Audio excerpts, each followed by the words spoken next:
This is the Mauritius Forum, which starts with Bronwyn Corbett, who I do not need to present. She's the CEO of course, Great Real Estate Income Group, which is based in Mauritius, and has a triple listing, one on the Mauritian Stock Exchange, second one on the Johannesburg Stock Exchange, and lately on the London Stock Exchange. So the presentation, of course, will be like a case study on grit.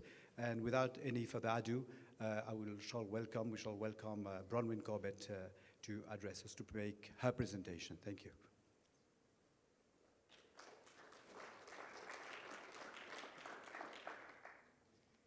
Thank you. Thanks for the kind introduction. So if anybody knows me in this room, I don't really like to present to presentations. So if I don't follow the presentation, please excuse me. If anybody's got anything riveting to say, please put up your hand and try and let's make this as interactive as possible. So, I think from our side, it's really just to give you a very honest account of really our journey thus far as Grit. And a lot of you do know me, you know that I am quite honest and direct. So if I offend anybody and any of the Mauritians, at least I got labeled as Mauritian today. I saw that. So hopefully I've been granted status in Mauritius because I wasn't always very liked in Mauritius. So I'll really go through what our investment case has been and really choosing Mauritius as a jurisdiction and why Mauritius. A lot of people say, why Mauritius? I think people think that we go to Mauritius to sit on the beach and sunbathe. If you see some of my staff sitting around here, they're actually quite pasty. So the last thing we do is sit and sunbathe in Mauritius. We're one of the few companies that actually really, from a foreign perspective, have a proper presence in Mauritius. So I think we're a great case study. We're a bit of a poster child for Mauritius, which is great as a foreign business. So from our perspective, I think just to give you some background into really 4 years ago when we woke up with this amazing idea to go into Africa. At that stage, I was working for a listed REIT in South Africa. A lot of the South African listed REITs were saying, oh, we're worried about South Africa and where's the rand going and what's happening in the political situation. And a lot of them picked up and went off to the UK. Some of them went off to Eastern Europe. A couple of them tried Africa, didn't do Africa so well, came back and said, Africa, I must watch my language, but Africa isn't the greatest place to work. Everything's corrupt and the people out there, this, that, and the next thing. And we took a decision that, why compete with everybody? So some of my partners at the time, Greg, who might be in the room today, who I brought on board, had a huge amount of African experience. And we decided to put together a really niche team. 4 or 5 years ago, there were 4 of us. There are close on 70 of us today in the business. But to put together really a niche team that really was focused on a very clear investment strategy. And at that stage, we were sitting in South Africa. And I remember when we looked at the listing, and it was a dual listing between the JSE and the SEM, and I went to Cliff Decker, they were our tax advisors, and they were saying, SARS is going to check your emails, they're going to do all of this, and you have to make a decision. And every time you want to make a decision, you need to go to Mauritius and make it, and you have to sort of not make a decision in South Africa, and if you want to make a decision, you can go to Botswana and make it. And eventually I thought, you know what, I can't pretend to be running a business out of Mauritius. And I took a decision at that stage that where we were going from a growth trajectory place and the multi-geography and everything, that Mauritius would be the best home for us. And I did a very bold thing, and I uplifted 15 families, cats, dogs, wives, children. And when you move people, you don't just move the individual. You don't take a view on them. You take a view on their children, their wives, their cats, their dogs, I can promise you. So uplifted all of these people, uprooted them, and shipped them off to Mauritius, and really built a business in Mauritius, which today we have got over 40 people in our office in Mauritius. We're very proud that over half of our staff are locally employed, so we're very proud of that. But the fact of the matter is we arrived in the island, and everybody was very welcoming. Doing business through Mauritius is a wonderful experience. Come and set up your structures here. We all love you. And then we started doing business in Mauritius, which was a little bit different. So we started buying assets in Mauritius, and we started competing in Mauritius. And we weren't necessarily very liked at that point. So what you realize is that markets are actually very closed. And they might set themselves up as great vehicles to do business in Africa, but as foreigners coming into the market, and I think as South Africans don't necessarily give ourselves the best name in some of these markets. So we tend to be very loud. We tend to pick fights in bars and do all of those other crazy things. So the Board of Investments didn't really like South Africans when we waltzed in. And we really had to convince the market that, one, we were there to stay. We weren't fly-by-nights. We weren't taking advantage of cheap tax. And we really were going to make an effort to put up a proper structure in Mauritius. And maybe now some people believe us. I'm looking at some of the Mauritians. Hopefully by now they believe us, that we're actually not going anywhere. And Mauritius for us became a great conduit for many reasons. One, the fact that we could actually list in dollars. Mauritius has a multi-currency listing ability, which is absolutely fantastic. We list in rands in South Africa, and if you want to take advantage of an arbitrage our bloody share, because where the rand dollar goes, our share is cheap in South Africa. So blowing out at 15 rand is a great arbitrage. So the reality is South Africa is very restrictive because of the fact that you actually have to list here in rand. So the SEM gave us an unbelievable opportunity to list in dollars. We spent a lot of time ourselves literally walking the streets of Port Louis, really educating the local institutional market about who we were. I always joke, and with the National Pension Fund of Mauritius, it took them 3 years to give me money. I think I had, with their fund manager, he's actually become a good friend of mine. I've probably had about 60 meetings before the man gave me money. But the reality is that as an island that's seen so many businesses come and go, and they became an element of not trusting. And I've realized in Africa, people need to trust you. You know, partners need to trust you. You know, I often get asked, you know, how come X will do a deal with you and won't do a deal with Y? And I'm saying, you know, in Africa, outside of Africa, it's not as institutionalized. People want to know who you are. They want to know that you're there to stay. They want to know that you're going to add value, not just take.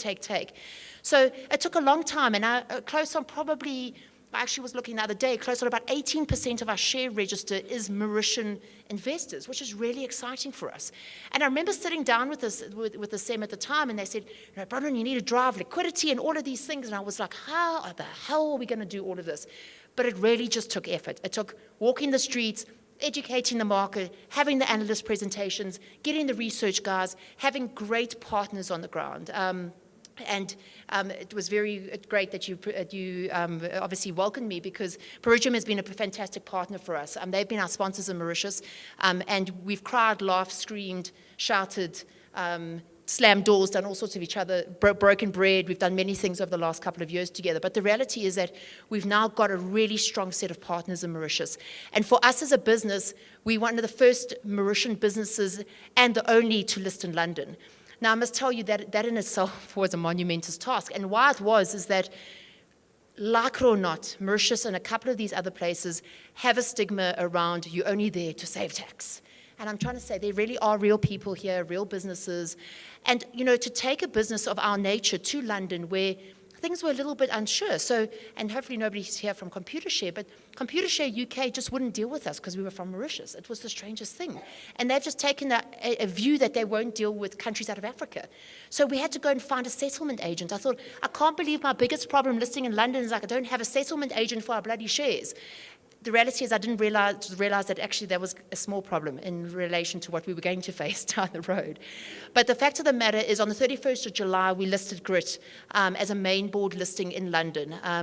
And with the team around me, and a lot of the team were a Mauritian team, we were able to bring a Mauritian business to London and also really, really educate the investor market around Mauritius as a jurisdiction, us as a business. And today we sit with a portfolio close on $700 million. 25% of our portfolio sits in Mauritius. We've got some tremendous partners. The NMH Group through Beachcomber that we co-own real estate with has become a tremendous partner. We've been able to actually physically invest in Mauritius as well as use it as a gateway into Africa. And it really has been a tremendous gateway into Africa. So for us today, we sit with 3 listings. You know, a lot of people were actually surprised that I've often said that if we had to drop a listing, it probably wouldn't be the SEM. A lot of people look at me and say, really? Because, you know, the SEM is quite a small exchange. But I'm saying, you know, if you really spend the time and the effort with the local institutional market, the capital is there, the depth is there, and it's growing.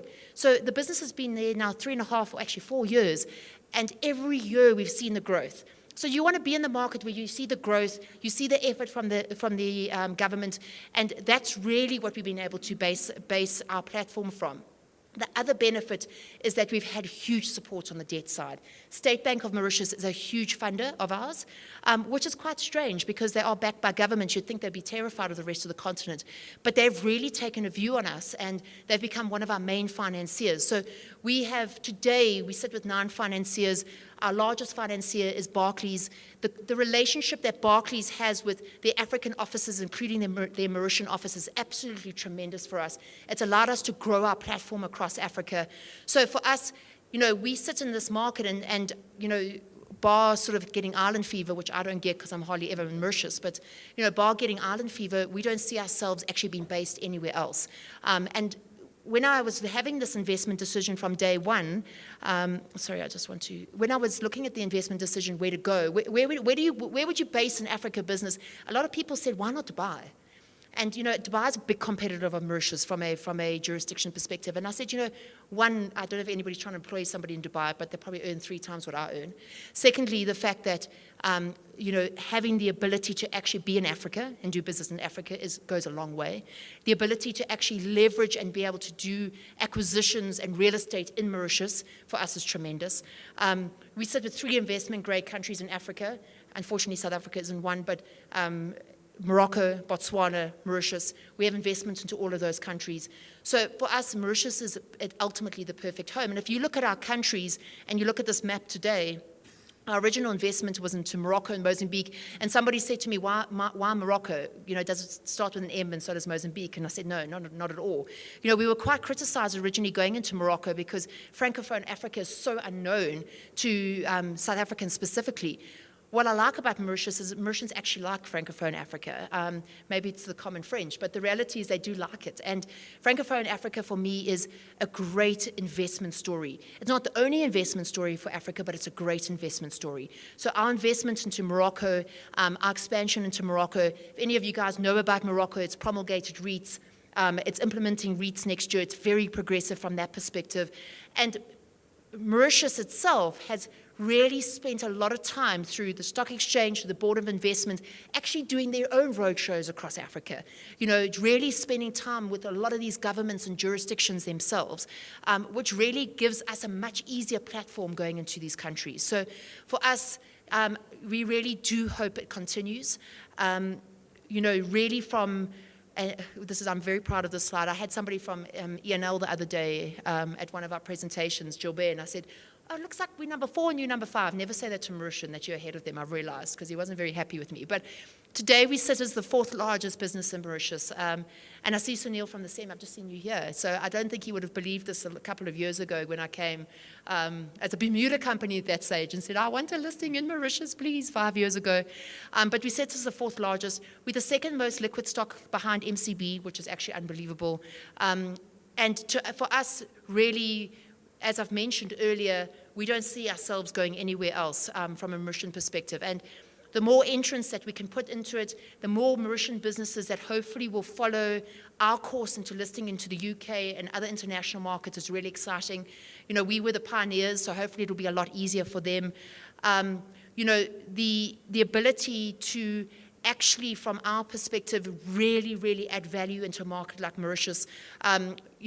As I mentioned about the cats, the dogs, the children, and all of those things, the other things that are very important when you set up in a particular country, healthcare, the ability to set up schooling. We've got involved in all sorts of those types of projects, especially around the schooling. And the fact of the matter is you can make a difference in a market like Mauritius. So it's very, very multinational. I mean, my kids go to the British International School. They have 26 nationalities in their class, which is just an unbelievable experience. I come from St. Stithians in Johannesburg, which is very conservative, and bringing the girls into a school like that, I was quite terrified, but it's been really an unbelievable experience. I look at Mauritius and I think, how do all of these nationalities work on one island? Mauritius is a great case study one day, just to say, how does the cross-culture actually all work together? And for me, it's been a big lesson learned. I mean, funny enough, Mauritius itself in the business community is actually very small. So of the 1.2, 1.3 million, the business community is, I think 200,000-300,000 of that, and it's actually very, very conservative and actually very colonial. So I always chuckle because we're up in the northern part of Mauritius and Grand Bay, and I always say, when I get dressed for work, I think, am I going to Port Louis or am I staying in the north? Because Port Louis is you wear your tie, you wear your suit, and when you're up in the north, it's a little bit more casual. So again, it's just really respecting the culture and what's going on in a particular country. And I think our success as Grit is really not just understanding and having the success in Mauritius, but also understanding what's going on in all of these other jurisdictions. And it's all around the strength of your local partners, local advisors. And today, as I said, we sit in a unique position that in each of these countries, including Mauritius, we've got an unbelievable network of people and also partnerships, which is really key. So I love this geographic location because, I must tell you, when you're in the US and you say you're from Mauritius, you have to take out the map. One of my staff members who was from the US actually ordered something off Mauritius, and it got cancelled because it said he had ordered it from the middle of the ocean and there was nothing there. So even in the US, I did a presentation at MIT, I think it was last year, their International Real Estate Conference, and I said I was from Mauritius. And everybody knows where Madagascar is, I must just tell you, because I think it's so bloody large. But everybody's not so sure about Mauritius. And I remember a guy from JP Morgan coming to me from New York saying, that looks so small. Can you walk from that end to that end? Is there a possibility you could fall off the island? So I said, no, I don't really think I'll fall off the island. But I know that my husband, who runs and swims and cycles, has cycled around it enough times, and then the other way, and then they swim around it in the other way. So the fact of the matter is that there's so much happening in Mauritius. If I ask any of you, when you go to Mauritius, and I know you all love the resorts and the beaches, go and walk around Port Louis. Port Louis is one of my favorite cities. It's got cobblestones, you're safe, you can walk around, don't walk around in high heels, otherwise you'll break your ankle. You walk around, it's just really amazing. There's markets, there's people, there's everybody mixed together, and it's so fabulous to see something that's actually grown from that heritage.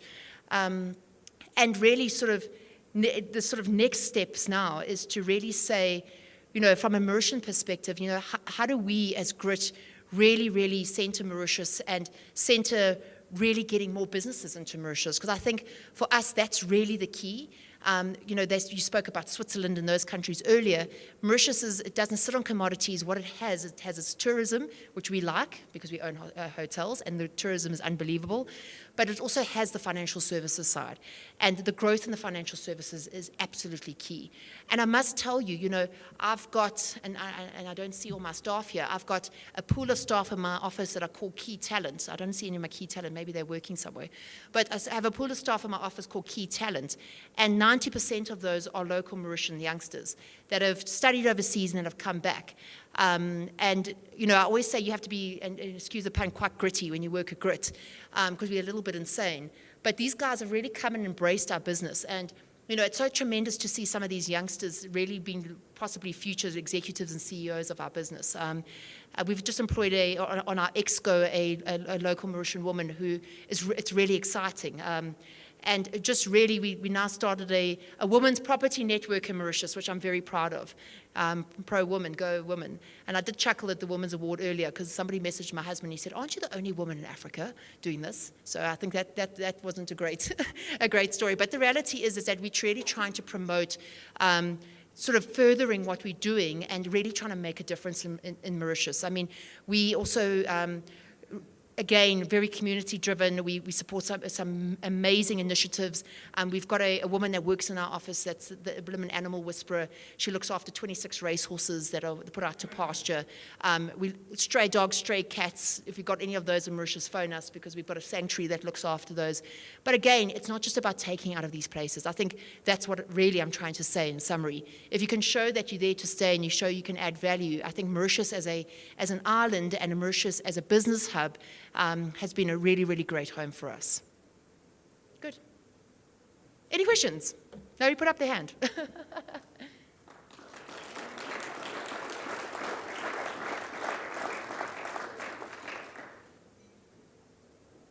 Any questions? Yes. Are you limiting? Thank you. Hello? I'm listening. I just want to go back to the map. There we go. Got it? Hello? Good? Yeah. Are you looking at other countries on the continent, or are you limiting your investment in those? I always have to be careful who my audience is before I answer that. No. I think, so one of the things we've recognized and identified is that to set up really proper IP and infrastructure in these teams has been a lot of blood, sweat, and tears. I mean, Mozambique has been not necessarily just a tough market, but just really setting up the correct skill set and what we need to do. So sort of number one is to really leverage off the cost base and platform we've set up. I mean, we've got close on probably 15 people in Mozambique now. But for us, there are other countries that we are looking at. We're looking at entry into Senegal at the moment, which is a little bit of a soft deal. We are following an international corporate into Senegal. Really what our investment strategy is and will continue to be is some of these international tenants and really understanding where they need their African footprint to be. We won't follow them anywhere. You know, we had them call the other day to say, come into the DRC, and I've got nothing against DRC, not for our business. So we won't follow them anywhere. So for us, you know, to leverage off what we're doing at the moment, we still see a huge amount of opportunity into these markets. Remember that we look across any asset class, so we're not restrictive on that. So we'll look at retail, we'll look at corporate accommodation, offices, industrial, we do sale and leaseback, hospitality. So that gives us quite a large platform to go off into these countries. We like to work with developers, so we've got a lot of development relationships where we provide the outtake. One of the biggest challenges in Africa has been liquidity for a lot of these guys. So now having our platform and having the capital structure, we can provide liquidity for them. So really just to answer it, to going, really just, and if Greg is in the room, he'd probably disagree with me, because if Greg could be across all of Africa, he would. But the reality is that sort of the eighth country being Senegal, and now really just building off the platforms that we've got in these countries, I think is key for us.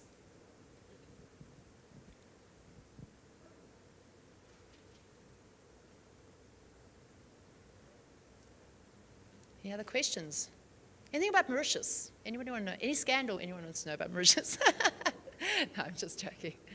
Anything else? Anybody want to add anything about Mauritius? I'm looking at Krish there, our CFO of our development company.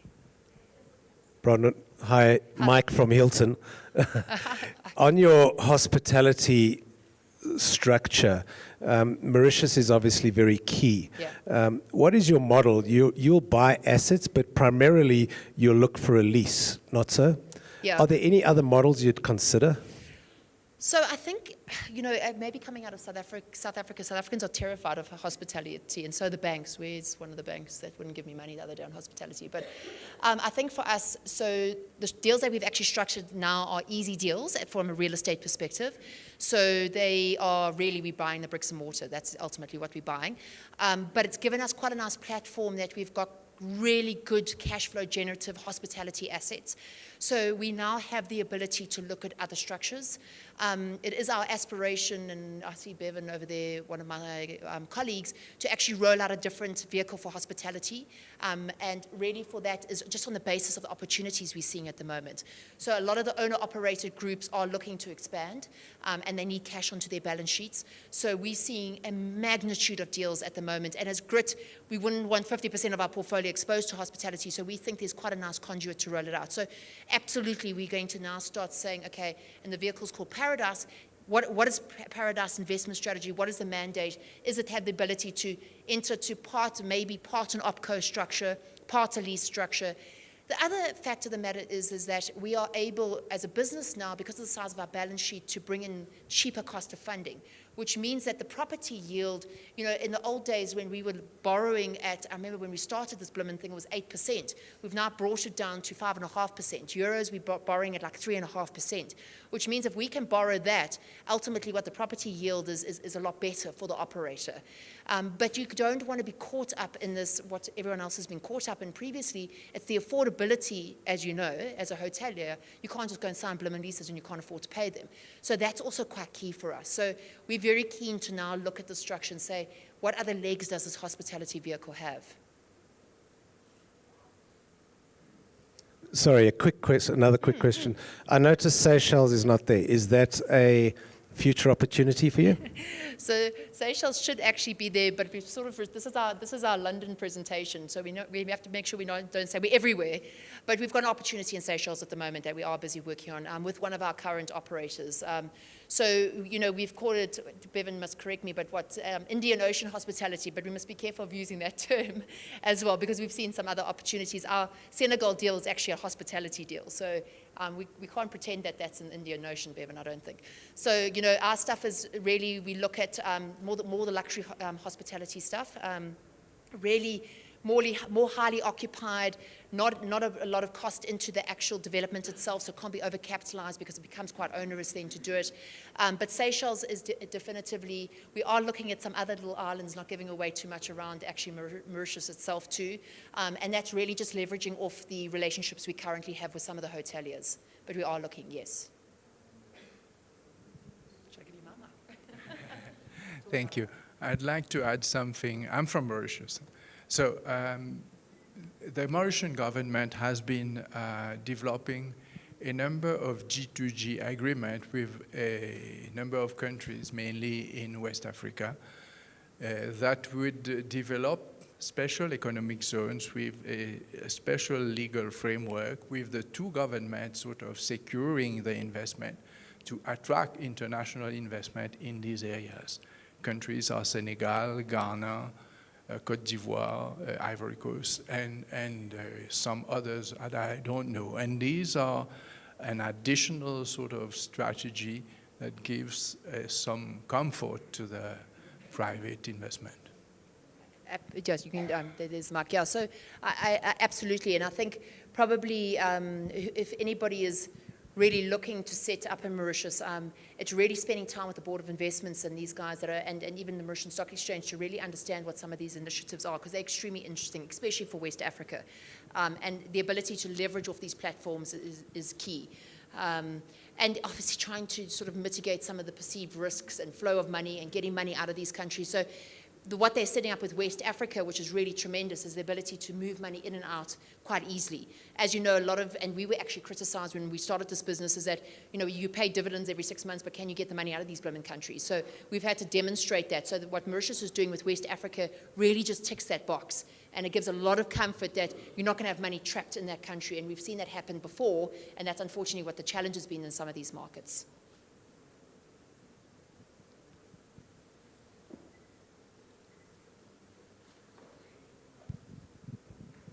Thank you. 4-year growth is excellent, so well done. Congratulations for that.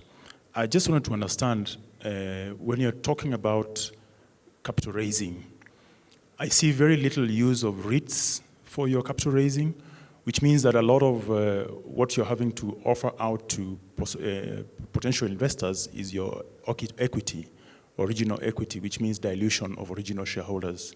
Would you give us a view about that? Is it a strategy? Is it something that you're thinking about?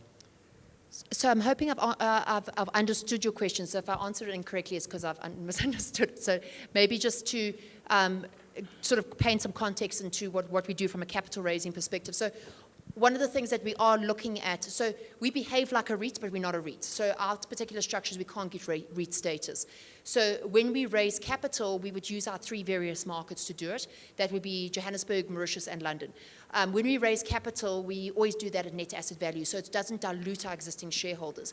What we are seeing in the transactions we're working on at the moment is the ability to set up structures within some of these countries. So the ability to create various sub-listings to get a lot of the local money into these. So our challenge is that in some of these countries that the local pension fund money is quite restricted. They have to invest a lot of the money in country before they can go out. So the ability to set up vehicles that the ability to transfer money into those structures is quite key. So some of the exciting initiatives that we are seeing is that, as I've mentioned earlier, is that Morocco's promulgated REITs. So what we're doing with our asset there, we're actually rolling it into a bigger portfolio and we're converting it to REITs in January. And then we have the potential of listing that. The nice thing about REITs is that it brings so much foreign investment into the country, and this is what I'm trying to convince a lot of the other markets. We're doing a lot of work in Ghana at the moment around REITs. There's been some positive communication. You'll see we've been acquiring into Ghana not just because we like the real estate or like the assets, but we also like what we're seeing from a treasury policy perspective. The benefit of REITs for us is that we are able to really cut out a lot of the corporate tax, the onerous tax that we're putting through the structure. The challenge is that in Africa, in some of these countries, some of the East African countries like Tanzania, you have 2% tax leakage coming out. So you having to buy, if you're buying at a 8% property yield and you're gearing that, you're going to have 2% that just comes off on a tax basis. So I always say it's not just about assets in Africa. You can have the best asset, the best tenant in the worst system where the tax environment is onerous, you can't move money out, and then it becomes difficult to do that deal. So the more markets that we can get REITs sort of adapted and promulgated, the better, I think. You know, everybody's asked, will Grit eventually become a owner of REITs across Africa? You know, the reality is we could do. If that was the right conduit to get money back into Mauritius to ultimately improve our distribution back to investors. I must tell you, you know, having a dividend yield of 8.5% sounds a lot for us, maybe because we're from Africa, but I often get asked the question, is that enough for Africa risk? And it's quite a difficult one because to deliver an 8.5% dollar dividend yield, I promise you our team sweats blood and tears to get that over the line. You know, as we know, assets aren't cheap in Africa. You know, the ability to get cheap debt is not there. So what we're achieving, we think is actually blooming good, but there's still the investor market that it's not enough. It's not enough for the perceived Africa risk. And I always wonder sort of how do you get through that mindset? And I suppose really it's just around a couple of us actually delivering. And that's why the more stories like Grit and the more stories of sort of liquidity events and private equity and guys actually delivering, the better for all of us at the end of the day. I hope I answered your question.